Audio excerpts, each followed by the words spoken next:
தங்கள் வாழ்க்கையில் நல்லது நடந்தால் ஆண்டவர் என் மேல் அன்பாக இருக்கிறான்னு சொல்கிறாங்க.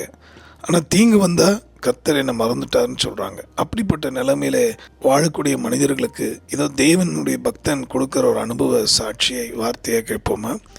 சங்கீதம் 119:110. துன்மார்க்கர் எனக்கு கண்ணி வைக்கிறார்கள், ஆனாலும் நான் உம்முடைய கட்டளைகளை விட்டு வழி தவறேன். நான் தப்பாக போகிறதுக்கு பல பாதைகள் இருக்குது, இல்லை பல காரணங்கள் நான் சொல்ல முடியும். ஆனாலும் கூட நான் தவறேன். இது தீர்மானித்தார், உறுதியாக தீர்மானம் எடுத்தார். இதை கேட்குற நண்பர்களே, இன்று உங்கள் வாழ்க்கையில் ஒரு உறுதியான தீர்மானம் எடுங்க. எந்த சூழ்நிலையிலும் தவறான பாதையை நான் தேர்ந்தெடுக்க மாட்டேன்.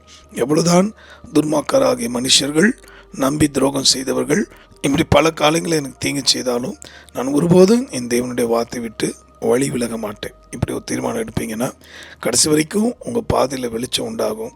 உங்கள் வாழ்க்கை, உங்கள் எதிர்காலம், உங்கள் பிள்ளைகளுடைய வாழ்க்கையும் கர்த்தருடைய பிரகாசத்தினாலே நிரப்பப்படும்.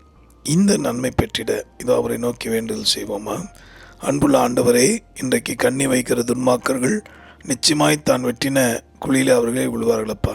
ஆனால் உம்முடைய பிள்ளைகளாகி நாங்களோ ஒருபோதும் வழி தவறி போய்விடாதபடி உம்முடைய வார்த்தையின்படியே நடக்க அருள் தாரும், உதவி செய்யும். ஜீவாதிபதி இயேசு மூலமாக வேண்டுகிறோம் எங்கள் நல்ல பிதாவே, ஆமேன். உங்களுக்காக திருப்பல் நன்றி ஜெபிக்கிற உங்கள் அன்பு சகோதரன் மணியையர். God bless you.